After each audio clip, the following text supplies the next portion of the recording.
It's showtime.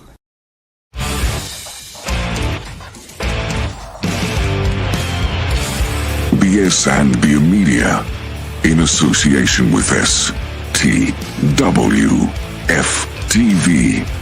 the Podcasting Network. Introducing the best in the world!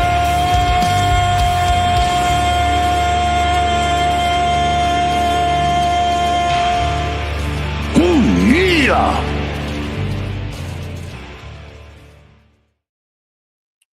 Welcome in, everybody. It is Best in the World, hashtag BITW. I'm Dale.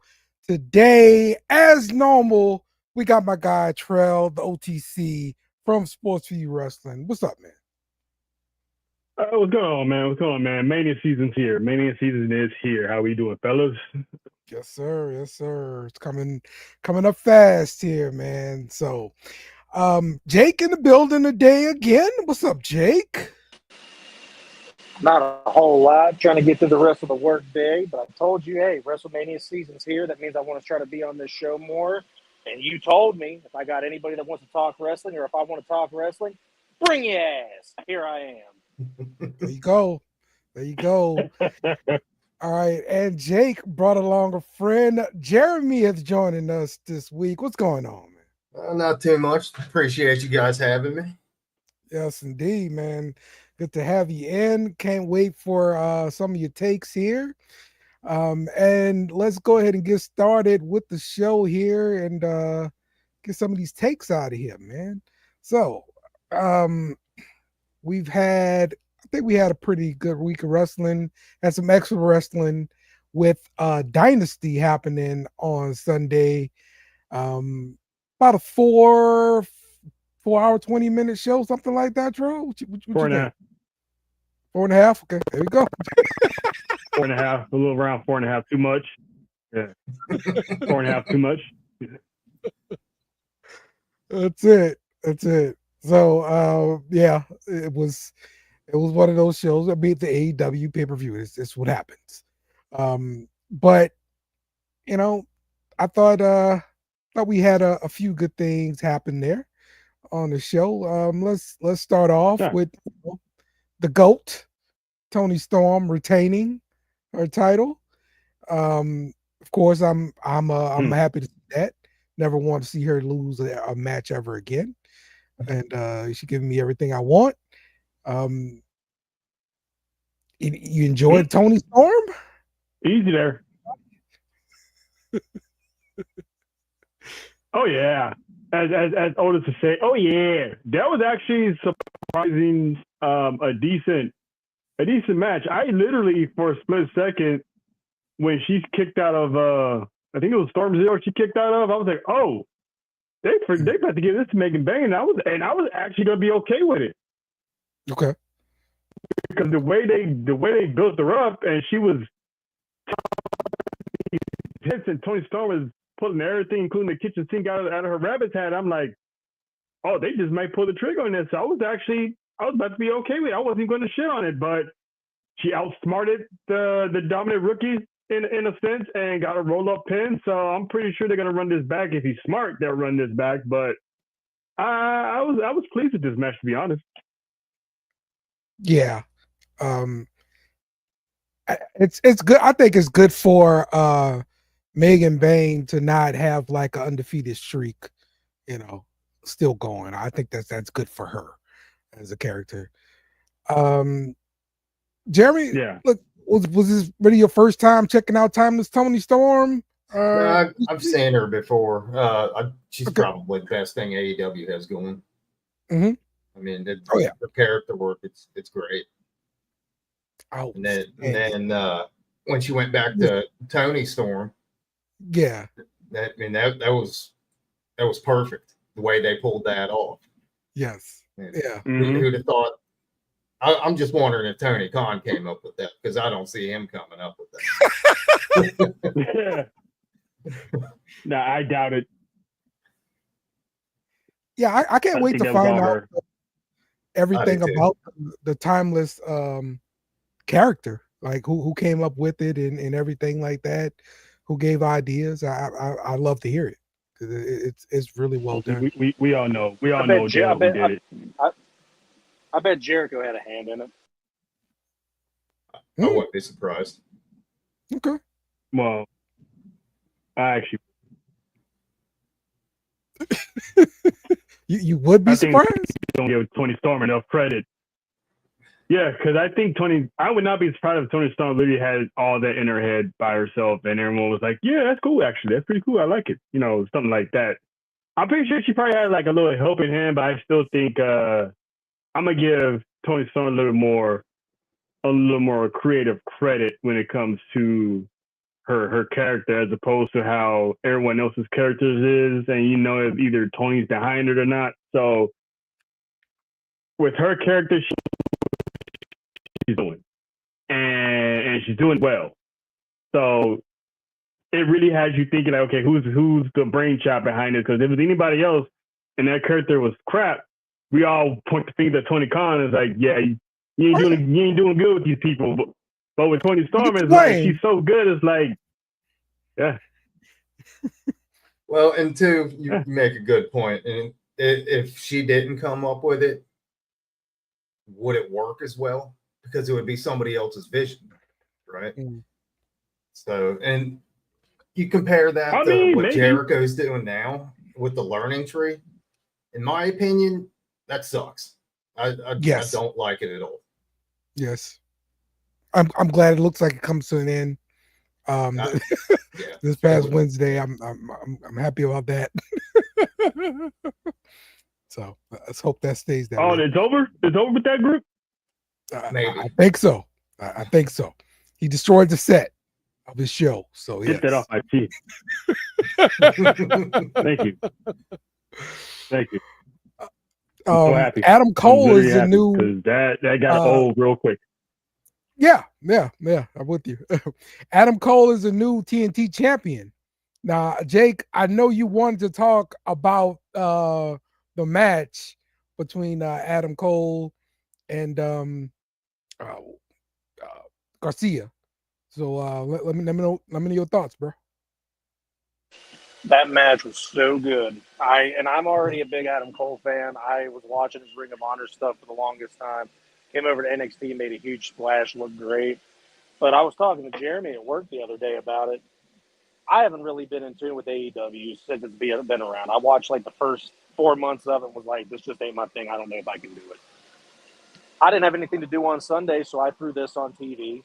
And I was pleasantly surprised when this came on. I heard the music. I saw the dance. I saw the charisma. I think I found a reason to watch AEW. I love Daniel Garcia. I think this kid's got a great future anywhere. I don't care where he goes. I don't care if he stays in AEW. He is so good, he needs to be on a TV. And he's only 26. I just found that out. He is insane. So, match altogether, was I upset that he lost? Nah, because this can create more storylines for him. He's not just holding the title. It was his first defense. He had a few more defenses in him. But you can never get sick of this guy. Adam Cole, maybe he needs a strap. Who knows? Maybe he needs a strap to be relevant. I'm not sure. We all know Adam Cole's great. That's kind of a slide that I made. I'm sorry. But, no, the match was incredible, well put together. Wasn't too long. Not too crazy false finishes for me to keep me, like, fully involved in the match without saying, oh, God, another one. But, no, altogether, that match was a 4-star for me easily. Okay. Listen, I kind of got a different view of Adam Cole lately. Like, I'm starting to like not be so much of a fan just because it's the same stick like the whole time. You know, like well, now they got Roddy and the other guy with him. I can't think of his name. Kyle. Kyle O'Reilly. Yeah. And so they're all back together. So all they're doing is putting NXT back together. Yeah, it's the exact same thing. He's done nothing different. He comes out, it's different music, but he does the same thing. Right. We do the same chant. Everything's the same. But what is it about this guy that's so intriguing now? He's Adam Cole, baby. That's got to be it. mean, I've noticed the pattern too with It's AEW. like They do the same thing. Like you got all these guys from NXT. They put the same groups together. Even from the main roster, you got the Hurt Syndicate. I mean, Vince didn't use them right. They should have been dominant in WWE. There's no doubt about that. And even with Lashley in a singles role, TNA proved that he could be unstoppable with Walking Armageddon character. They needed to book him like that. And I have a feeling AEW is going to do that. Okay.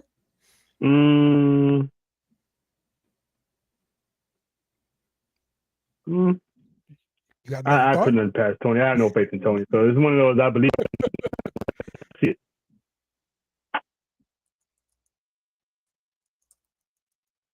Okay. All right. Let's see what else we got here.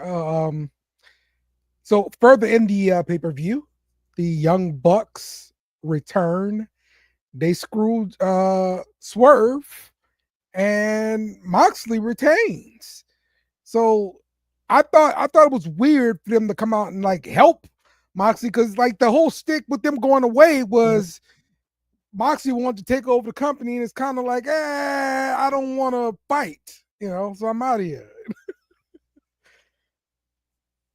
So why bring them back in this capacity, and what's your thoughts about this? Like, what do you think here? Terrell? Well, I thought it ruined I thought that Indy ruined everything. It throws all logic out the window, because when, like you said, when the Bucks kind of ran away, when the whole AEW roster in the locker room was looking at the Young Bucks as leaders for help, and they, basically lost the titles and tucked their tails and ran, I had a theory that, they was going to come back as, the shining heroes and, take the company back from the Death Riders. But the Death Riders storyline itself didn't pan out how I thought it was going to be. It didn't really feel like that guerrilla warfare, so to speak. It just felt like one homicide after another on the first 48. Almost damn near every. So I at this point I was like, what was the point of that? Like, why would you have them come back and help the enemy? So now, are they with the Death Riders? Are they aligned with the Death Riders? And if that's the case, how long is Mox going to stay champ? Yeah. You know what it almost kind of feels like to me, and I hate to put this blasphemy out there, but it almost feels like NWO and NWO Wolfpack. I mean, it's Death Riders or NWO light wannabes, and then you got the Young Bucks wanting to join them. I don't think it's going to work. All right. Yeah, where's Jack Perry? Where does Okada fit in all this? Did they break up the Elite without telling us? Because they like to break up groups and not say nothing. Well, see, remember I kept telling y'all nobody was coming out with Jack Perry.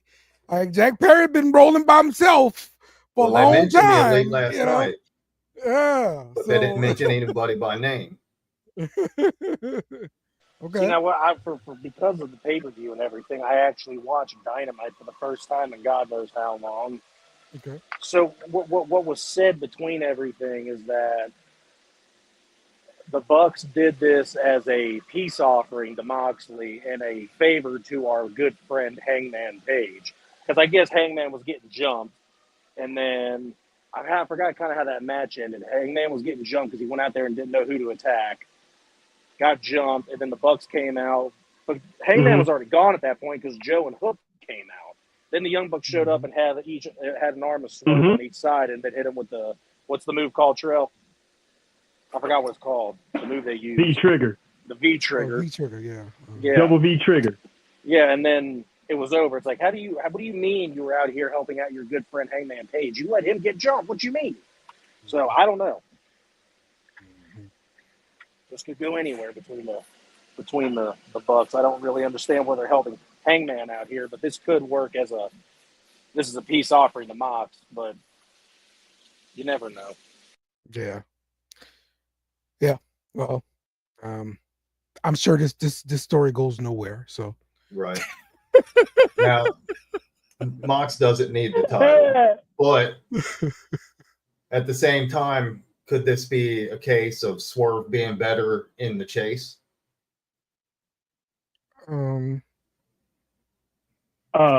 Maybe. To be honest, But I don't know. yeah, I still want some resolution with this whole briefcase thing. It's just a terrible story the way it's going. I mean, man, I'm so disappointed by this. Yeah. You know, It had promised in the beginning. I'm like, oh man, they murdered Daniel Bryan. They on live television, and it's like, oh, okay, this is what we're doing. All right. I mean, it's a little too much, but hey, got my attention. You know, jumping people backstage. You know, I was waiting to see who's behind it, who's the leader. And now I'm with Dale. We've been talking about this for months. What the hell is inside that briefcase? They got their, W-2s in there, or what they got in there? It's a championship fit. Like, what's in the briefcase? At some point, man, you got to make it make sense to me. You know, that's all I ask. What is AEW? Yeah. I ask for a bunch. Yeah. I mean, hell, even Dark State is better than the Death Riders right now. Oh yeah, we're gonna get to that. We're gonna get to that for sure. So Ric Flair talked about the whole storyline here with Charlotte divorce being used in this little face-to-face encounter, and he didn't like it. So on SmackDown, Charlotte Flair, Tiffany Stratton had a face-to-face, and it began, and like some of the problems began with Charlotte like getting booed, and then she totally just started mocking Tiffany Stratton's voice. Like you can't do that in like a wrestling promo like head to head, like just mocking a voice to make your side of things go better. Because to me, because of the booing, like everything Charlotte had to say, she totally forgot about it, and Tiffany Stratton just started eating her up. That's the way it looked like to me, and she went low to try to fight back. So what were your thoughts on this this face-to-face encounter here on SmackDown, Jeremy? I think some real life heat boiled over, and I think Charlotte getting booed threw her off. Mm-hmm. She should have expected that. She's the heel here. She's the heel. She should have expected that. And leading up to this for the past 3 weeks, she's been eating Tiffany for lunch. Tiffany's been looking lost. Yeah. And I'm sitting here thinking Tiffany has no ring being on a WrestleMania card with Charlotte. Mm-hmm. But now, after that, my opinion has changed. Mm-hmm. Now let's just see if the wrestling holds up. Yeah, this whole thing is supposed to help Tiffany Stratton get over. Yeah. This whole thing is for it. So, thoughts on this, Terrell? Well, Dad, you already know. I said this weeks ago when she got literally destroyed by Charlotte Flair, and Charlotte Flair didn't even try, that Tiffany needs to do something to retaliate, and this is the route she needed to go. And I think the only reason why Ric Flair didn't like it is because it was being compared to his divorce, because he just recently got divorced. So that's why he's chiming in, because his name's getting brought in it. And everybody doesn't like that, but boo-hoo, this is pro wrestling. Right. I mean, Charlotte always comes out. She says whether you cheer me or you boo me, it is what it is. She acts like she don't care. Cool. So why all of a sudden she got rattled. She literally got Right. rattled. And the crowd was She pretty never much got rattled. hijacking that whole segment, giving her the Vicky Guerrero, the Dominic Mysterio heat, the Roman Reigns after beating the Undertaker WrestleMania type of heat. Like, they was really basically telling them, get out our arena. We don't want you here. So she oughta knew eventually her divorce was going to get brought up. She oughta known doing these promos that something like this is going to happen. And this is how I knew it was going to go off script. Because like you said, she started making fun of her voice. It's like, this is what we're doing. Now Right. you making fun of someone and how they speak. And then Yeah. when she got blasted, her response was, her boyfriend was in her DMs, and he does not acknowledge a lot of couples. This is another reason how I know it's off topic, off the script, because WWE has not acknowledged those two as being a couple. If you've seen them on interviews, then you would know, but the casual fan does not know that Tiffany Stratton is dating Ludwig Kaiser. So when she dropped that was a desperate attempt to get a comeback, but it was over. She was already 6 feet, 6 feet under the ground because she got low ball. She got low blow. And that 0-3 line, I was like, that was the ultimate mic drop because, she was on her way to her father's record one way or the other. And So leaving with Rick that gonna have to wheel get on the over mic that. throw, it was insane. Yeah. What'd you say? So I'm actually now 100% certain that Tiffany Stratton's walking out of WrestleMania as the champ because she deserves it. The company is still putting faith in her, and the fans are still showing that it's still Tiffany time. Yep. Yeah. I will say though, like when they brought up the divorces, I only thought this was the first time Charlotte got married. I had no idea she got married 3 other times. Oh no, man, she 0-3, fam. The only thing that line was rich.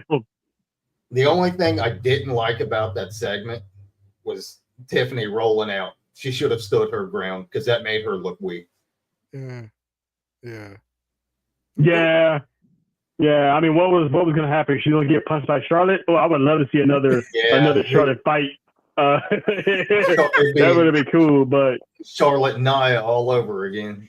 Yeah, I would just be woo and just walk right past her. Yep, that's what should have happened. 100%.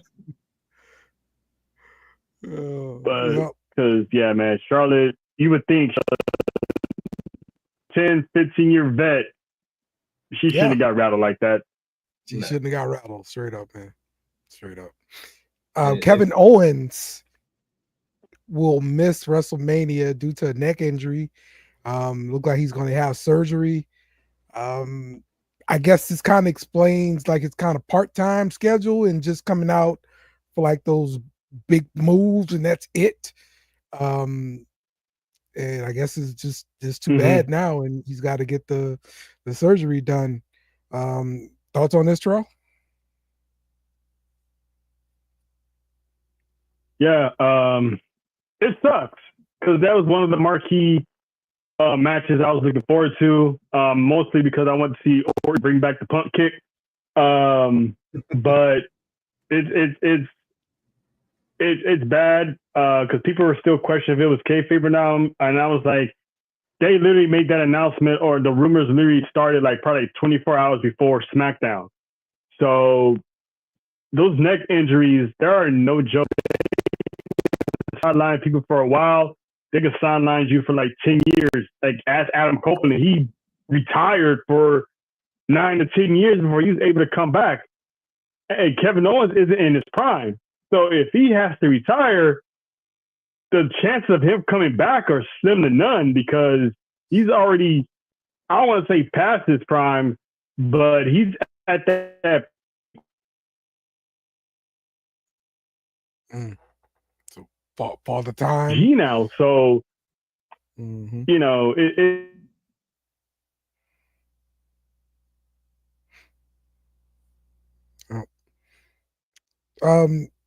Jeremy, any thoughts here about yeah, this, I think we all know the spot where he got hurt. It was with Cody Rhodes, and it looked brutal. It was absolutely brutal. Okay. And I think what upsets me the most about this whole situation is the fan reaction. Because I've come across a couple people saying that he deserves this. And it's like, no, nobody deserves to get hurt. Nobody deserves to have their livelihood put in danger.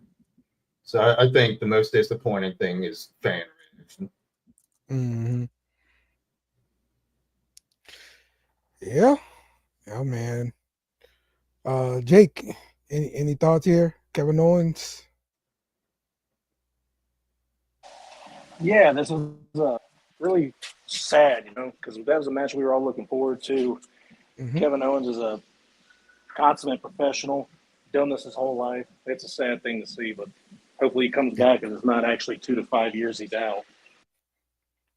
So this was actually something that made it to the WrestleMania card, which is, I mean, it's Triple H cards are always, small cards. And so to actually have something on the card get taken off now, like, wow, are they going to replace it or are they just going to scrap it and give something else more time? Never know. Well, apparently the rumor that I've been hearing and seeing is apparently the replacement opponent is supposed to be Aleister Black. Don't hold me to that, but that's just what I've heard through the rumor mill. It'd be wild if he just comes right in and get a WrestleMania match, a singles WrestleMania match at that. Well, you do know that. I mean, Aleister Black did already have some time spent in WWE, so it's not like they're just bringing in, say a Ray Phoenix, who does have some name to him, but right. It would be weird if they had Ray Phoenix in that situation because his face isn't completely known to a WWE crowd. Having Aleister Black show up is kind of like trying to figure out a comparison to, but it's like okay for him to show up at Mania as like a surprise. Orton shows up, says, "Well, I know my opponent's out, but I still want a match. Anyone in the back, come on out and fight me." And then you hear the music, the candles, everything, and Aleister Black comes out. It's going to be a huge pop. Right. Don't get me wrong. There'll be a pop or whatever. It's just the way I think about it, man. It's like those spots are really hard to get, and people been working all year, and to just have somebody just come right in and be awarded a singles match. I don't know about that. Especially like not Aleister Black. If you're going to keep Orton on the card, what makes most sense right now would be Nick Aldis, just after Friday night. Yes. I wanted to talk about that. Nick Aldis, could he possibly have his first WWE match? I'd love at to see WrestleMania it. like he can go. Yeah, that'd be nice to see. We haven't seen him in WWE,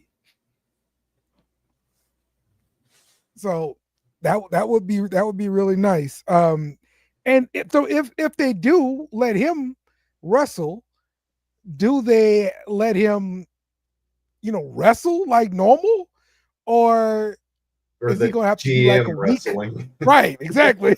Yeah. Gotta come out there in a suit and tie, and I don't want to wrestle you. And okay, well, let's go. Well, this could, if they let him go up against Orton, this could potentially take him out of that GM role and actually have him continuously in the ring. Okay. I would love to see that because he is super talented. Yeah. Same here. Thoughts about that, Terrell? Nick Aldis.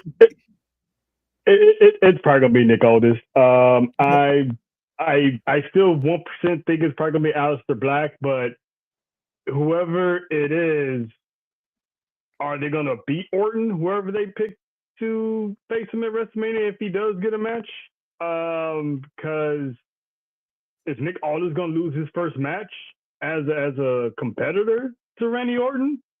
So it's kind of the winner won't matter, right? Like you're not going to advance this story any further. Right, but at the same time, it is Randy Orton. So are they going to really, is Randy Orton really be like, yeah, I'll take this, who it is? Because we still don't even know who it is. Right. What if they just have a segment. It could be Austin Theory that comes out, or it could be Grayson Waller that comes out, and they have like an impromptu segment or something. And, you know, he went up punting one of them guys in Vegas. So it remains to be seen, because I think they're kind of backed in the corner. Yeah, I think so too. So with Randy attacking Aldis, is he a heel now, or is that just Randy being Randy? Right. That's just Randy being Randy. Because he warned them about, 6 months ago? He warned them 6 months ago when he paid that double fine, that extra 50 was for the next RKO he was going to give him. That is true. And that's something else that WWE has gotten a lot better at in recent months, and even maybe over the past years, long-term storytelling. Yeah. Mm-hmm. Good point. Good point. All right, last topic on this one. Lex Luger wants Sting to induct them into the Hall of Fame, but will Tony Khan do business? Because Sting is still like under contract with AEW. I know he's like retired, but like he's still part of AEW. Thoughts here, Jarrell? If I'm not mistaken, I thought once you retired, that you still get paid under that contract until the contract runs out, even after you retire, or how does that work? Does he have like a Legends deal, or how does that work? Because the man's retired. I mean, unless he still pops up every now and then, but other than he does. Yeah, he does appearances, and he helps promote AEW for sure. So I have seen him do those kind of things. I hadn't seen him like do any wrestling stuff, but that kind of stuff he has been doing. I doubt it, because of the simple fact that Tony Khan has already put out a notice to all their talent that they're not going to be doing any shows or appearances during WrestleMania weekend. So I'm pretty sure, because of the whole Ricky Starks being at WrestleMania last year when Cody won, I think that was the catalyst that set everything in motion. So they're like, nah, we're not having this no more. So I probably wouldn't be surprised if I see Sting, but if it's not Sting, it's for sure going to be DDP, because he's gotten Lex back on track. He's got a lot of legends back on track. So, and he was in WCW with Lex. So, like I said, if it's not Sting, it's probably going to be DDP. Mm-hmm. I agree with that. Yeah. I'm pretty sure I read he did one DDP there too. So he wanted both of them up there with him. So, yeah.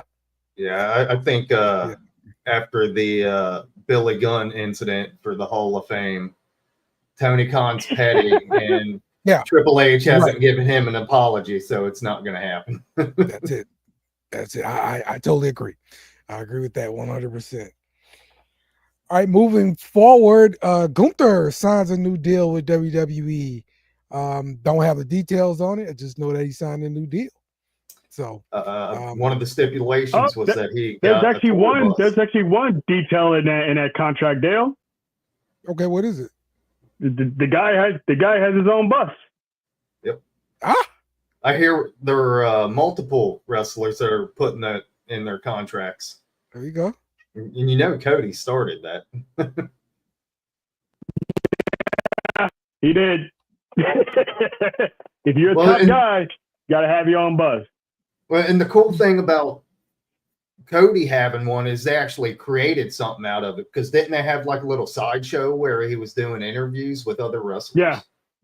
Mm-hmm. Yeah, from his bus. Yep. And that's when he was promoting the vodka or whatever, right? Yeah, that Wheatley. Yep. Yeah. Yep.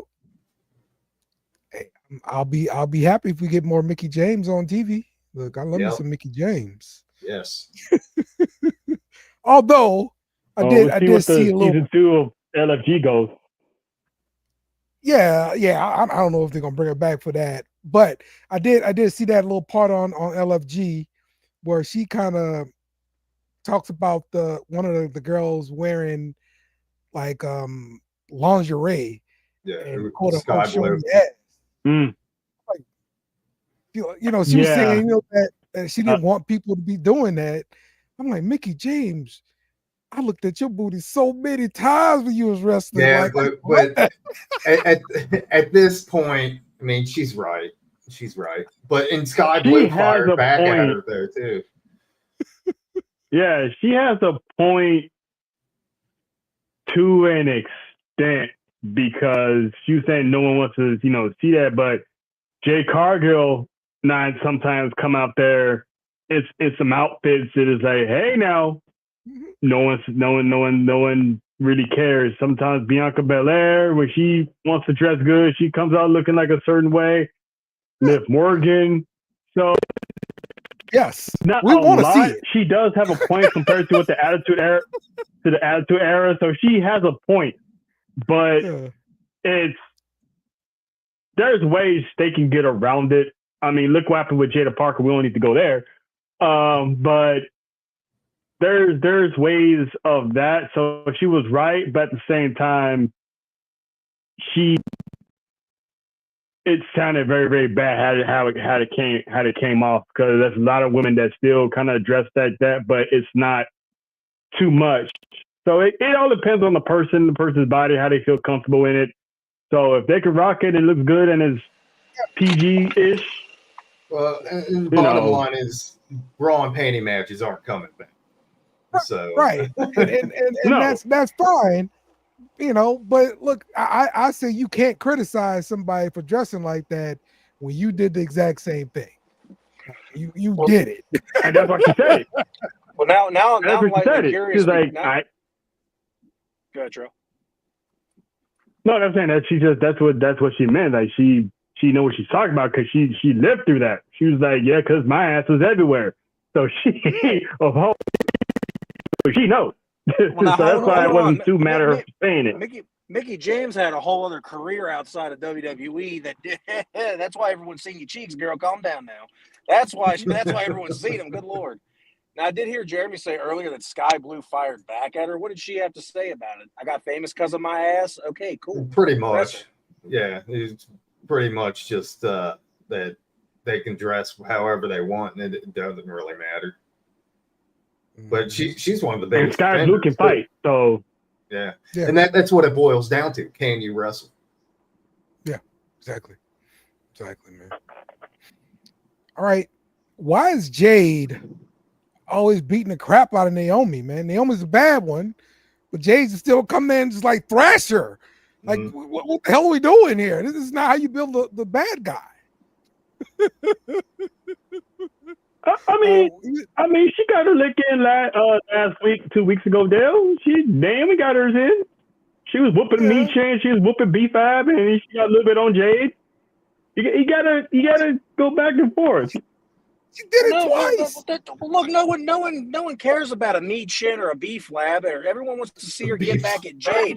And if she could barely even get a little bit of a 2-punch on her, I mean, that's great and all, but like, we don't care about that. Like, let her get hers back just a little bit before Mania. Come on. To me, it's gonna happen. I mean, she only took like a kick. All right, that's all right. She only took a kick to the face and maybe a punch, and then the rest, the pullback, as Dale likes to call them, the pullback squad came in and saved her from a slam. So she really didn't get beat. She really didn't get beat up. Well, yeah, I know Dale over exaggerates sometimes, but I mean, every time that I've seen this happen, this is kind of like a burying beatdown type of deal. So most of the time. Because the two that I've seen have been complete buries. The Elimination Chamber and the one after SmackDown. It's like, she didn't even get to do nothing. Yeah. She looked at her, and then boom, done. Yeah. Yes. Yeah. She be getting the crap kicked out of her. And I'm saying, like, well, she was old. Like she needs to like sneak up and get Jade on some stuff, mess up one of her matches, screw her up. Mess up her money. Like that's what the bad guy is supposed to be doing. Not getting whooped all the damn time. Start carrying around a kendo stick or something. Yeah. Hey, bad people get whooped all the time. What do you mean, Dale? Bad people always get whooped. And then they get they come up and wind up winning. How many times Roman Reigns got his ass whooped before he won a match? Yeah. Mm-hmm. That's true. They always get their ass whooped, man. That's got to I don't build know up. why. Got to build up sympathy. I don't know why, but I still have a feeling that Bianca had something to do with Jade being attacked. Yeah. I think it's going to come out. Okay. Yeah. And Right. she desperately needs a heel turn. She really does. Her babyface run, it's over. It's stale. Wow. You don't agree with that? Stale? No. I think Bianca's babyface run is stale. Yes. Hmm. She needs a heel turn, like in the most desperate way. Okay. But again, I mean- the reason they won't do As that is Rafiki- the reason they won't do that is the same reason why they didn't turn Cena heel for the longest time. She pushes so much merch, it's She unbelievable. does. Female John Cena. Yeah. Well, I don't know, because Bianca did say in order for her to turn heel, it has to be substantial. So she's willing to do it. So basically, what she's saying is it has to make sense. So I think that's already letting us know that it's coming. Well, I mean, aren't they kind she's of been dressing forcing it, kind of though? different lately. mean- No, because they're booing her now. Fans are starting to boo her. Right. Fans have turned That's on her what a I'm little bit saying. online, accusing her jumping Jade. So it's going to marinate and play its course out. But the seeds have already planted for Bianca crash out. If she doesn't turn fully heel, she's going to have more of an edge. Because it's all black superstars under WWE got a little bit more edge, but not actually fully heel. Right. So Well, I mean, the thing with they Belair, might go that route.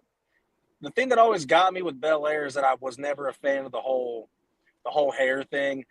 I don't like it. That's the part of me with her that's overused. I'm not bored by her athleticism because I think she's one of the best in the ring. Yes. I'm tired of the hair getting used. I'm tired of the hair wag, everything. I understand it's merch. It gets real old seeing that. I like, the brawlers like Jada Parker and Lash Legend that have extreme athleticism. I think those two are both great. I can't wait to see them on the main roster. I've got so tired of everything that Bianca does because her hair is always a factor in the match. I know that sounds like a really weird thing. Dale knows I have a weird thing against certain things, just like Will does. But I dislike the whole Rumble win and everything. I even turned into a Io Shirai fan because I'm not a huge fan of her either. But I'm like, you know what? I'm starting to appreciate her because of how she's acting in this triple threat thing. I'm like, Rhea's had her chance. Belair's had her chance. Shirai looked really good as it, but she was overshadowed because everybody knew what Bayley was doing. Give her proper run. Give her proper WrestleMania moment. Let her be a dominant champion without a peanut gallery because I think it would be really good. So that's kind of my whole take on the whole Belair needs to change. I think it might just need to be her look. I'm cool with her being a babyface. It makes sense. But I think Io again, retains. you can't do nothing about the hair because again, the hair is a merch seller. They sell it because of the hair. Hair makes money. Yeah. I mean, she was using the hair when she was a heel in NXT. Right. But probably not as much, but that hair has always been there. So that's always been a part of her. So that's doesn't probably, use it nearly as unfortunately, Jake, that's probably not going to go away ever unless she retires and cuts her hair or something. But that's her signature. Just like John Cena never got rid of that baseball hat and jorts. That's just their signatures. The thing is, she could get rid of it because it's fake. Her pictures on Instagram, all her with just like shoulder length hair. She's a natural beauty. She was part of that whole no makeup thing that the WWE girls did. She was the prettiest one of them all. Her hair is naturally like shoulder length. She puts on a whole ass weave, gets that thing down to the floor and uses it as a weapon, or sometimes it debilitates her in a match. It's just like, I understand it's for merch. I understand it's a thing, but it doesn't need to be a part of every damn match. It's bothersome. That's it. So Lena says she thinks the heel turn is coming for a big moment. They're saving it. So yeah, it makes sense to me too. Yeah. That they will save it. Well, Yeah, they're kind of putting her in a bad spot. They got that women's pay-per-view Rhea coming up. Mm-hmm. It looks like Rhea. Yeah, I got Rhea winning that one because over. There's no way anybody's booing her. Yeah. And she's to me, she's a tweener. It's like She's not good and she's not bad. She's in that Stone Cold Steve Austin territory. Yeah. Randy Orton type of, yep. Right. All right.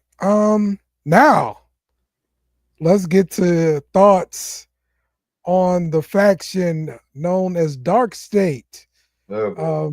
Had their first match on NXT. What did you guys think of this, Terrell? Let's start with you. I loved it. I like how they booked the ending. They had Oba and Trick fight on the outside, so I knew Javante was going to eat that pin because those guys are not losing their debut. I like how they made their entrance. They just got down to business. They didn't waste any time pandering to the fans, pandering to the camera. They just went in and handled business. That's like literally like almost the Black Shield, so to speak. Okay. I like how wondering, okay, how are they going to introduce them? I like how they use the D'Angelo family to go over their backgrounds, to go over, their histories, where they played at, what sport they come from. They use other people to speak for them as far as the background instead of having them introducing themselves. So I kind of like how they pulled that off. And then obviously Dark State responded like, you guys are checking out our resumes and yada, yada. So I like how these guys are being booked, and it's still kind of confusing that one guy is in LFG and then you see him on Tuesdays with the group. I told you that was him. All right, Jeremy. So it's like, did he win LFG or Right. You have to tune in. You got to tune in. I don't think I'm sold just yet. I think I need to see more. I'm just hoping it's not Retribution 2.0. Right. No, right. So that was the biggest question I got. Right, where on the scale do we have this group just after seeing their first match as a stable? Retribution or the Shield? Where do they fall on the scale here? They're nowhere near the Shield. We all know that. They're in between. Okay. They're definitely they're not. They're not. Their Shield's way up here. Yes. Dark State's right here, and then Retribution's barely a scrap off the ground. So they're already better than Retribution, in my opinion, because the way they've been presented, they jump, they take off, and then they do like a little video of themselves partying outside in the parking lot, the infamous parking lot. Talk about how they're in somebody's neighborhood, going up and down the street, doing their thing. So they're already better than Retribution. And like I said, half the time when they're causing chaos, they're not even in the ring. They're just standing there on the outside watching everybody else crash out on the inside. Yeah. Like, that's pretty cool. If Mustafa Ali comes back and starts managing them, it's over. Yeah, the reason why this works for me and I'm a fan of it is the fact that the reason why Retribution didn't work is because this is a bunch of failed guys that didn't know what to do with. So we're just going to throw y'all all together. That's what we're going to do, and everybody knows who they are, and we know not to be afraid of them. Mm-hmm. Dijak wasn't failed though. No, he wasn't, but he didn't. But that's the thing; he didn't belong there. They didn't need to put him there. He was already doing great things. They ruined him.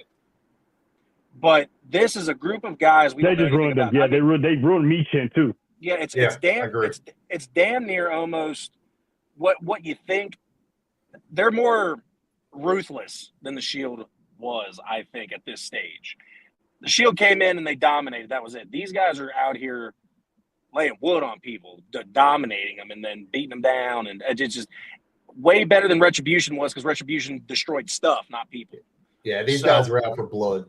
Exactly. Yeah. And it's guys we don't know. We're getting introduced to fresh people. And it's like, it's so entertaining. I like everything about it. And I do think I agree with Trell 100%.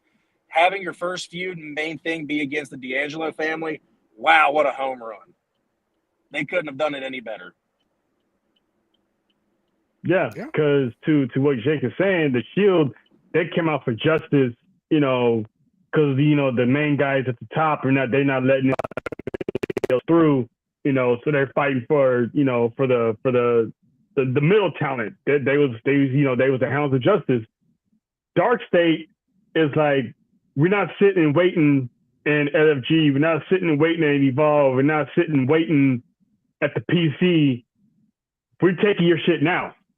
You know what I'm saying? So, and each person has a different attribute. One is speed, one is power, one devises the plans. So it's like everyone has their job, and it's all coming together. Whereas Seth Rollins, he was like the architect with the plan, and Roman was the muscle, and Dean Ambrose just got it just everywhere that likes to fight. The lunatic. So, yeah. So they're a little bit more, Dark State is a little more chaotic but structured than the Shield. But it remains to be seen if 10 years from now, were they as dominant as the Shield was? Because the Shield's been dominant literally for the past 15 years, going on 15 years. Hold on, we got to do the third one then. And Retribution were the crybabies that were forgotten about, so we're going to start destroying everything. Right. The one didn't thing, help that it was in the pandemic too. Yeah.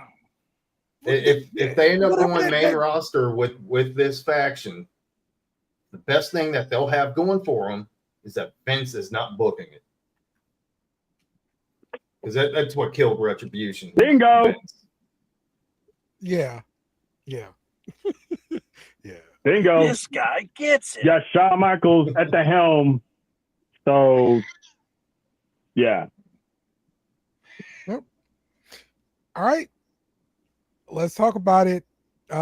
We've been wondering what the hell a favor could possibly have been. And now we know the favor is CM Punk wants Paul Heyman in his corner for this triple threat match. How does it land on you, as this is what we've been waiting for since what Survivor Series, right? So what's your thoughts here, Jeremy? I think it's genius. Okay. So could he be in Punk's corner? Could he just decide to stay with Roman? Could he go with Seth? Or could he go with none of them and Brock Lesnar come back? Now, Brock said that he's retired. And we know how we know the wrestler retirement, right? But also him saying that he's retired, it's not giving anything away for the surprise. So I think that could happen. Okay. And that I'm hoping that well, I think Brock is retired because he's involved. His name is involved in a whole Janelle Grant situation. So it's best if you just retire because the case is closed. You ain't getting no job anytime soon in WWE because they're avoiding anything and everything Vince McMahon related. And that includes, as of right now, Brock Lesnar. So if the man says he's retired, you might as well, until that lawsuit either drop or something happens, he's done. But as far as Paul Heyman goes, I'm happy with it. I'm glad it's over. I knew we was going to get it before WrestleMania. I thought we was going to get it at WrestleMania, to be honest with you. But this is better because Paul Heyman predicted this about 10, 12, about almost 15 years ago that when the CM Punk main event's WrestleMania, he's going to walk him down the aisle to the main event. And Punk kept that in his back pocket for all these years. And Paul didn't do him any favors when he agreed to whatever favor he had before he even had the chance to hear it. So as of right now, I don't really see him turning on Roman. I think that's just the favor he's owed. You know, I'm going to walk him down to the aisle at WrestleMania. When it's all said and done, he still might leave with Roman, or Roman just might kick him to the curb, period. So there's still layers to uncover, but I don't really see Paul turning on Roman unless something happens. And now he owes Seth Rollins a favor for not stomping his head through the mat.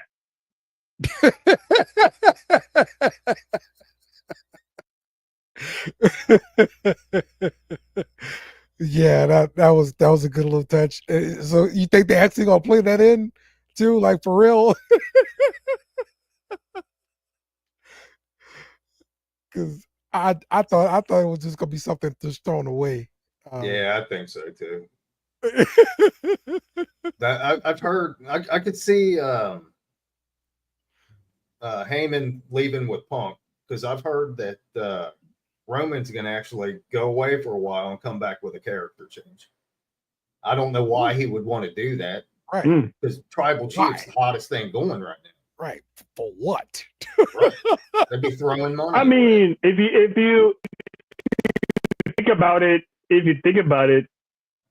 that part of the Bloodline storyline ended at Survivor Series.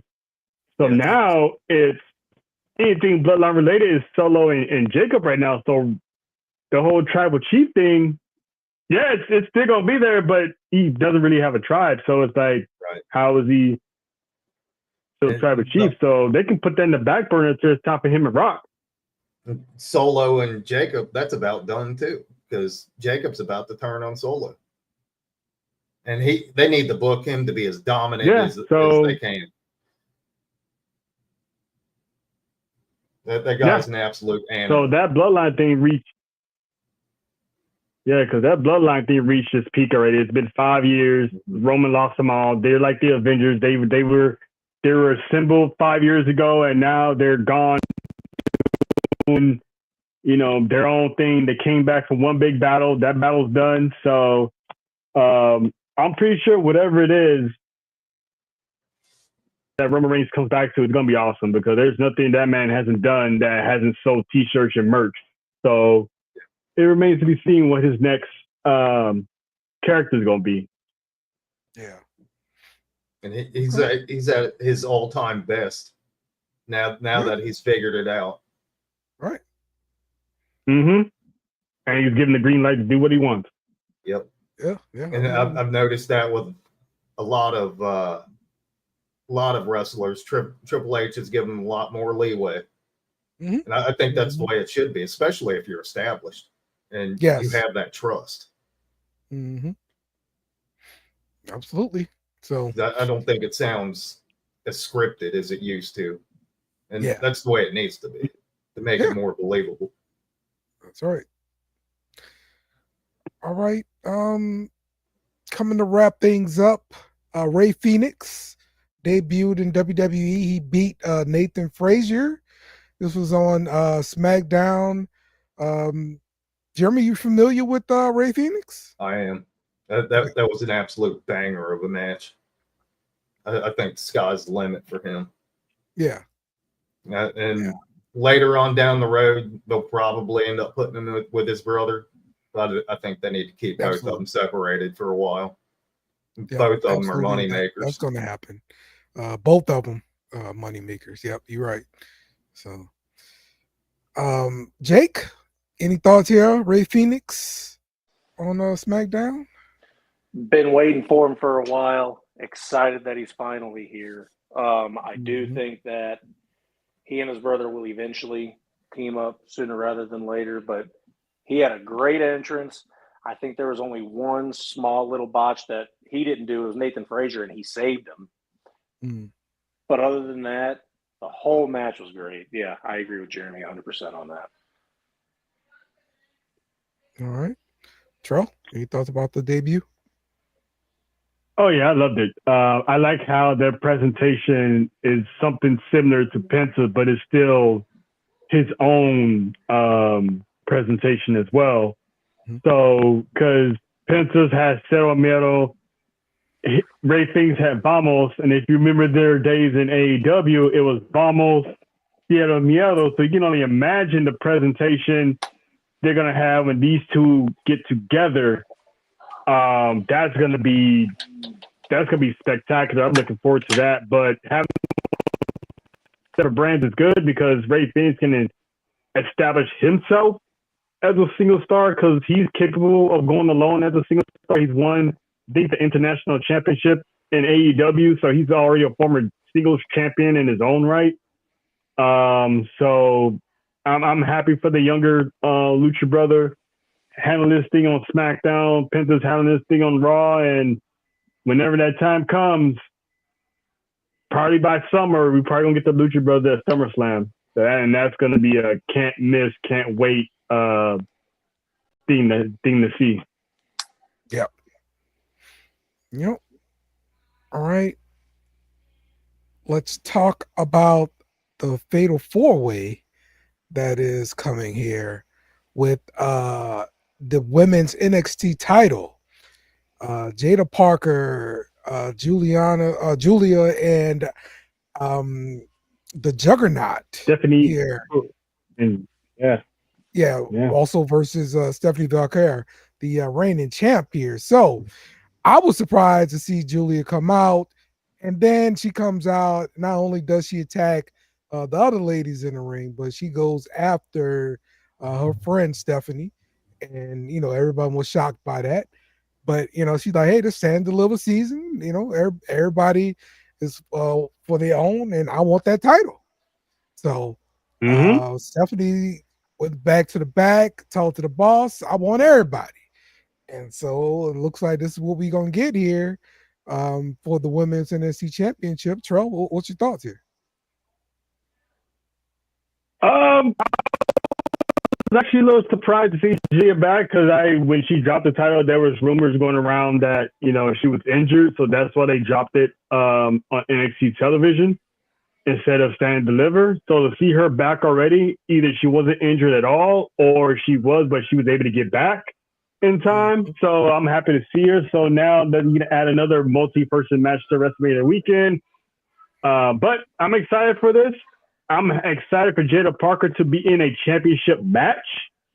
I doubt if she's going to win, but she's going to put on a show in Las Vegas, and I'm happy for her because now her time to the top is coming. And if it wasn't, she wouldn't be in this match to begin with. So her in this feud with Jordan Grace, that's going to play out in this match. And so I'm just happy for Jada Parker's opportunity.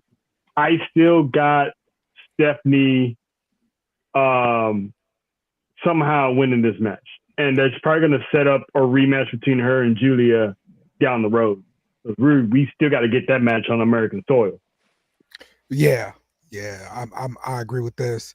Jordan Grace been having some botches, like with just about everything she's been doing in NXT. Looks like to me, maybe she missed those muscles back. I don't know. I mean, she was able to toss that one dude over the top rope. Yeah. But yeah, this is a good point. I think it's a visa issue. That's what happened with Julia. And so they got that fixed, and now she's back. So. Oh, okay. Yeah, see, I was with Trell. I thought that was an injury, a neck injury of some sort. Yeah, that was the rumor that was going around. Mm-hmm. But no, I was. That's why I was confused when this ended up happening. She came back. The heel turn, definitely didn't expect that either because you saw how tight that those two were. I personally didn't see that coming. I'm a huge Stephanie Valkyrie fan, though. I'm hoping she gets to keep the belt since she already dropped the North American title. I don't see them getting rid of it right away. Jordan Grace still needs to do some proving. I understand TNA is great, but, small picture, big picture, this is a good spot for you to be in to make yourself look great. And I'm with Trell, man. We've been waiting for Jada Parker to finally be in the spotlight. I'm excited to see what she can do. And but I still hope Stephanie holds on to the title and Julia and everybody has a strong showing. But the heel turn's still a little confusing to me. But I guess you got to bring her back some way, and that's the only way that you could probably bring her back. Yeah. I mean, she might not even be heel. Like she said, just, like Dale said, this NXT season, no friends. I want that championship. So that could be just someone just back, hey, I'm here, but you ain't the homie right now. Yeah. I think Stephanie's going to end up retaining, and Jada is going to end up going after the North American title. I think that's the picture that she needs to be in. And I think she needs that title. Yes. Yeah, That'd be a great step. Some type of title. Yeah. Mhm. Shouldn't you have to win the NXT Women's Championship? At least get her hands on the North American Championship. Right. Give her Now, some type of title. Could someone correct me if I'm wrong? I think.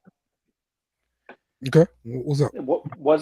I thought Jada was already part of the North American title picture at one point, and they didn't end up giving it to her. So, wouldn't it be a Right. downgrade from where she's at right now, going for the title? I don't think it would be. No, because It was either way. Going to be our first singles title, so Right. nothing. Which is Yeah. which is needed either way. That's true. Yeah. Mm-hmm. And she's like, she's tired of waiting, so she's gonna take what she wants. So Yeah. could be any one of them titles. Mm-hmm. I mean, Jake. If they ran Kalani as dominant as she was with that title, imagine what they could do with Jada. I mean, Right. sky's the limit. Yeah, Yep. big time. Yep. All right. The last story here, we got Eddie Thorpe out here dropping another greedy white man who not content with what he already has. like what? Yeah, I that was my reaction too. was like, this is what we doing in 2025. I was Right. like, oh, It was All right. unnecessary. I mean, I get it. He's Native American. We all Right. know that Native Americans they ran the land before Columbus and them got here. So I get it. It just took me by surprise a little bit. It took me by surprise a little bit. I'm like, oh, we haven't seen this type of angle since Teddy Long was going around calling people crackers. So it's been a while since they went there, so to speak. So, and even Wesley's face like, oh snap. Yep. Let's simmer down there, guy. I was like, whoa, easy. So that's I'm not mad at it. I can't be not mad at the Gulf of America for Grande Americano and then turn around and be mad at this. So, so hey, you know what? Shawn Michaels is cooking. That's all I can say. He's cooking. There's something about Eddie Thorpe. I just cannot get behind him. I don't know why. He's annoying. That's part of it. He's not even a mid-quarter to me. The annoying stuff is new. And he's trying to get some kind of character going besides, hey, I'm a DJ and I dance when I come out to my music. Like, Yeah. They were trying to turn him into Sami Zayn when he first started. Right. And so now he's, I'm Native American, and white people make me angry. I mean, he is. That's something.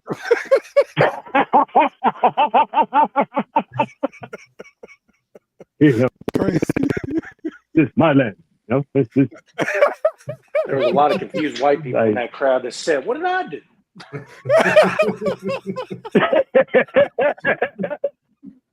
Yeah, exactly. Like, wait, I don't agree with this.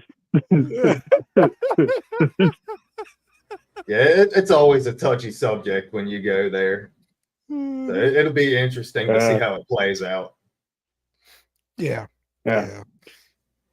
We'll see. We'll see if this actually boosts him up or what. Or he keeps on being the guy that almost won or whatever, and that's it for him. So we'll see.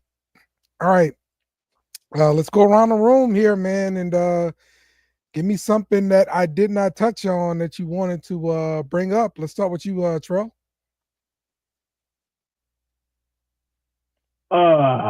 What is there that we didn't? I don't know if you guys touched on the whole Judgment Day thing. Okay, no. Maybe the judge.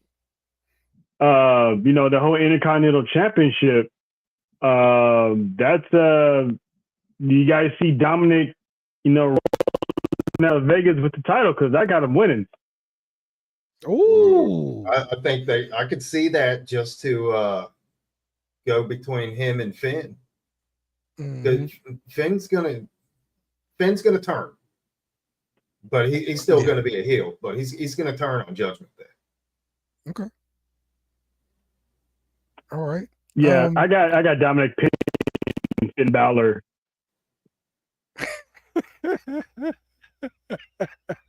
I mean, honestly speaking, if all their talk was legit, they'd be like, yo, I'm gonna go over here and lay down, you pin me, get the 3, we out. We got the championship. But they're not. And isn't Judgment Day kind of played out at this point? I think it's been over for a while. No. Yeah. I still love the Carlito in the back. I love the Liv and Dom thing. Like, I'm still down with Judgment Day. I love it.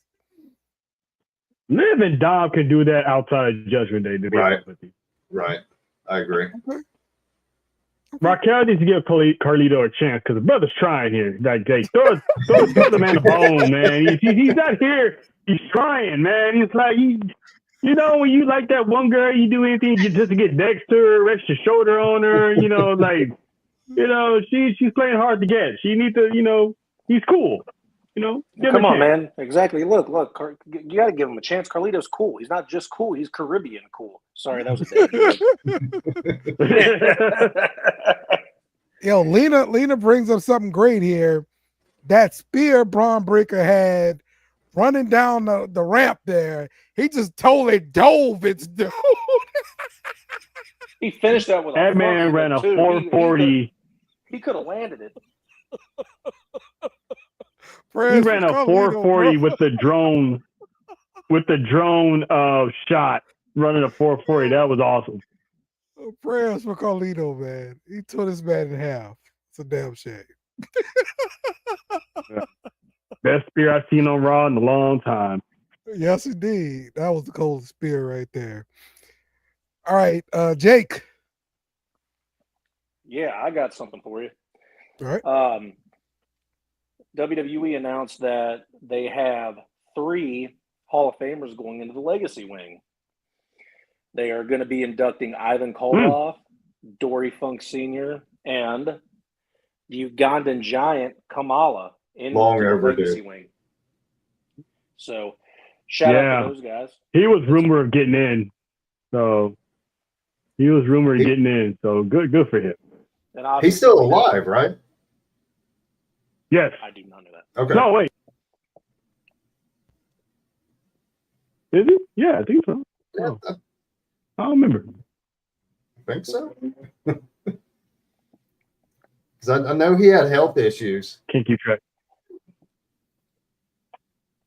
Yeah, he did. He's still alive because he was still selling merch to. I think he had his leg amputated or something. So yeah, his diabetes. I'm pretty sure Kamala died. Yeah. A few years back. Let me look that up. Yeah, because I know people were talking about him, it's sad that he was selling, pictures and stuff to make some money. He died in 2020. Oh, okay. Yeah. So I thought. So I guess that was back then. Okay. Yeah. Mm-hmm. Damn. Yep. All right. Cool. Jeremy, what you got? Okay, so mine's more of a pet peeve. It's the women beating up on the men. I don't like it. I think it does not suspend my disbelief. Yeah, Jade Cargill does not need to be throwing a 250-pound man like he's a freaking missile. I'm sorry, but it just doesn't need to happen. I'm telling you, man, that company security, they are bad security guards.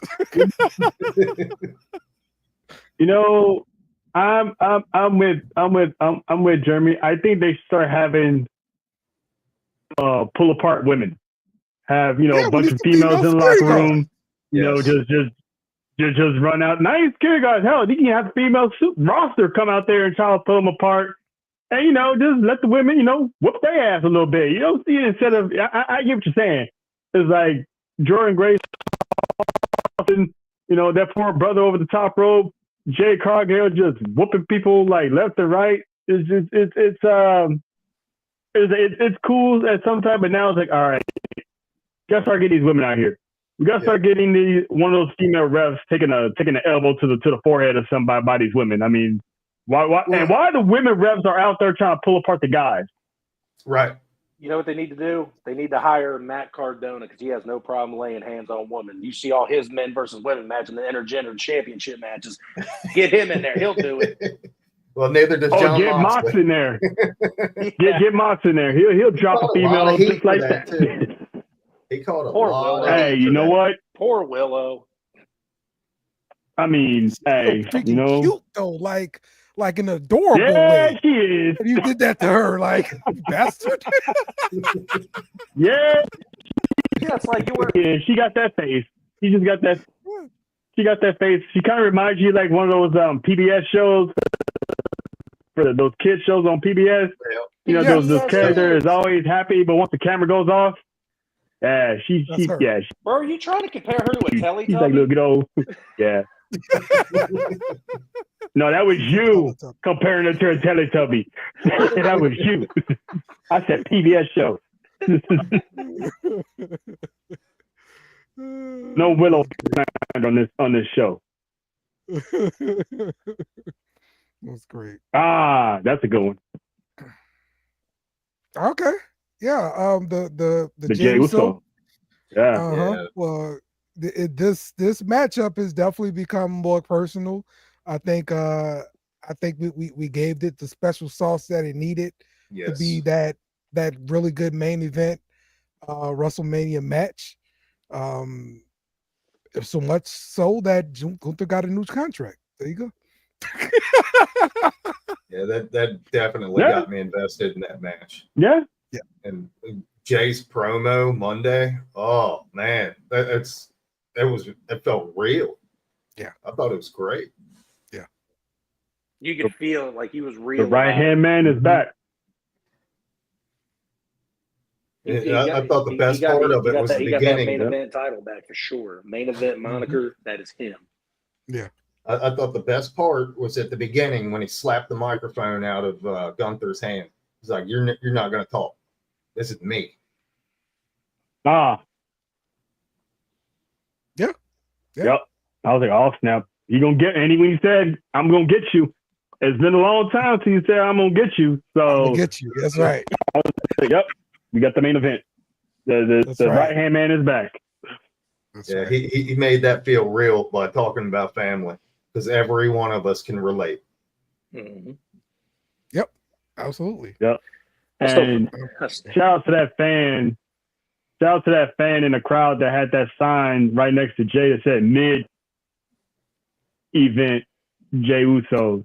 I thought that was uncalled for, but that was low-key hilarious at the same time. But it was like, dang, like, wow, he could be another one that's planting seeds for a crash out, because people online was attacking him. They got people calling him mid-event, and he was dressed in black as well. So there's a lot of avenues they can go with that. Yeah, it was. It just don't make sense how you can go ahead and call this man mid when everybody at Survivor Series, every pay-per-view, everything, you see the hands going crazy. How can you call this guy mid? He's the most over wrestler. It just don't make no damn sense. And that's just it. You can't go by the IWC. You have to look at the live crowds. And that's how you know when somebody's over. Mm-hmm. This is exactly how Kofi Mania started. Yep. Top 5 in merch. Mm-hmm. Absolutely. Yeah, I think he gets the Kofi Mania moment there, man, for sure. So this is Edomania. So Hey, do we think he comes through the crowd though? Because that's a big crowd to come through. Yes. Oh my God, that's crazy. Take that walk, Jay. Who knows? It's like 10 minute inches already. That's gonna be he might come out the stage and then go through the crowd. On the floor level. That's a good topic for the next show, Dale. I'm gonna tell you backstage though. Yep. Okay. All right, everybody, man. Appreciate y'all joining us and everybody in the chat jumping in here. Man, we appreciate y'all. I couldn't do the show without y'all. Jeremy, it was good having you on, bro. Like you kind of undersold your wrestling knowledge in the beginning, but I see that you know what you're talking about, bro. Well, I've been watching it for 35 years. So. Yeah, there you go. There you go. Oh, I'm about to say, Dale, you've been on for 35 years? That's crazy.